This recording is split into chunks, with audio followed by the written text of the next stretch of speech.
the best arts way too early. Like, just, it really ends up being super good stuff from Rivers. And now we get to see yet another Diddy Kong. Oh my god, there's 3 of them here because Mr. YouTube Man's got a Diddy of his own.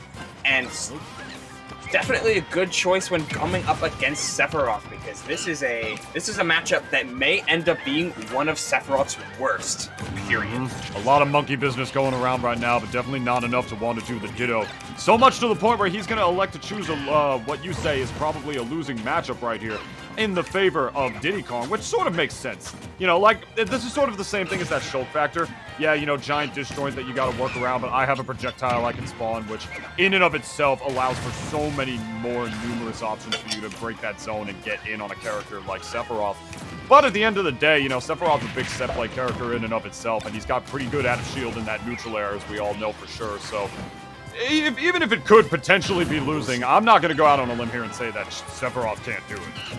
Oh yeah, it's definitely far from undoable, but one of the biggest factors, and one that may be important for Tweek, is the fact that Banana is being transcendent. It means it goes through Shadow Flare, which prevents the active zoning that and set play that Shadow Flare can become.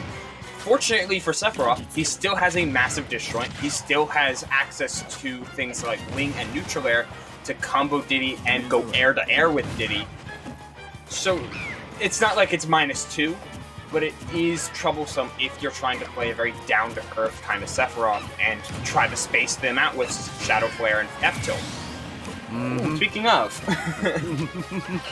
Yeah, dude, but in my opinion, the only down-to-earth that we see from Sephiroth is him trying to destroy it, because right now he is keeping this Diddy Kong in the air exactly where he wants him, going for the up throw into the neutral air, getting that clean little bread-and-butter Sephiroth combo. Ooh, keeping the pressure on with that one-hit up B. Right down there, diving into the shield. Yeah, it's like you mentioned.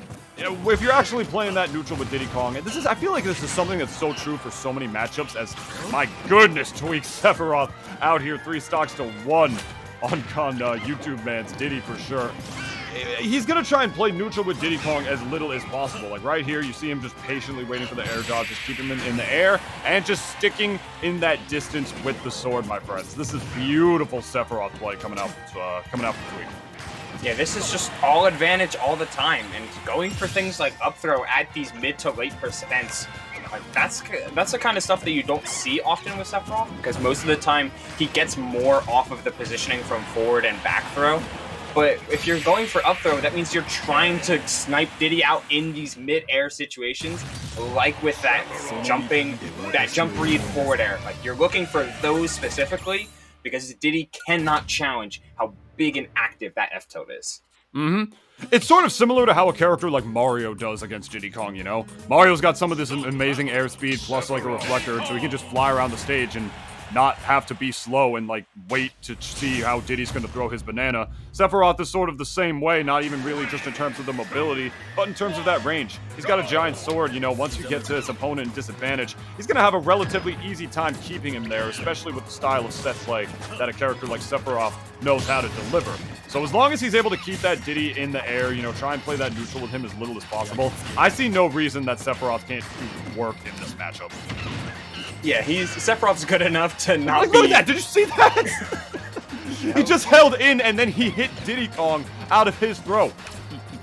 Yeah, I mean, that's not true. That's not true yet, at least. So we're in a good spot if you're Sephiroth, and I love these blade charges that Tweek has been throwing out. Just instant landing tools with a hitbox, can cross up on shield, and when you least expect it, the Octo Slash comes out to cover his retreat to ledge.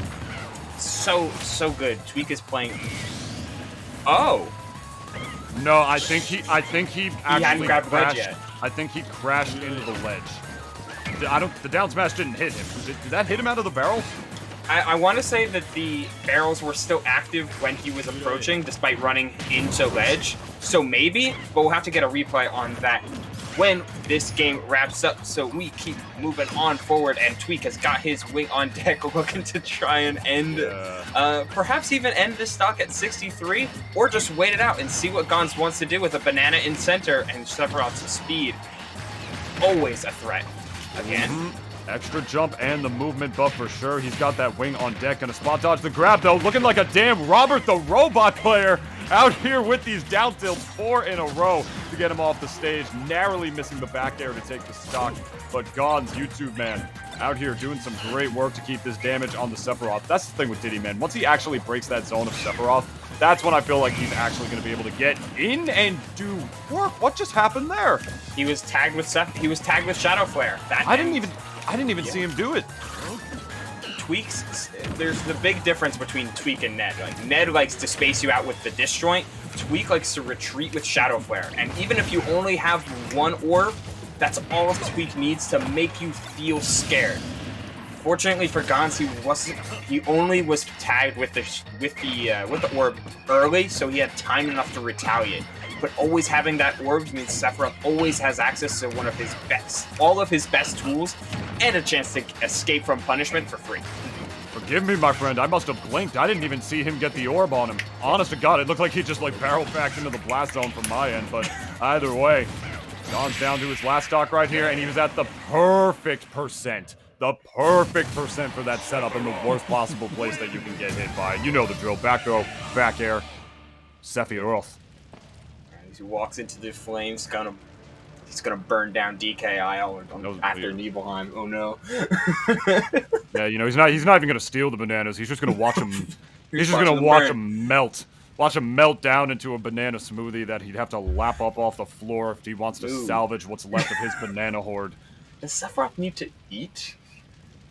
No, but he does need to condition his hair, which, fun fact, it does take a, he does use a whole bottle of conditioner to do. That's a canonical fact, by the way. I'm serious. Look it up.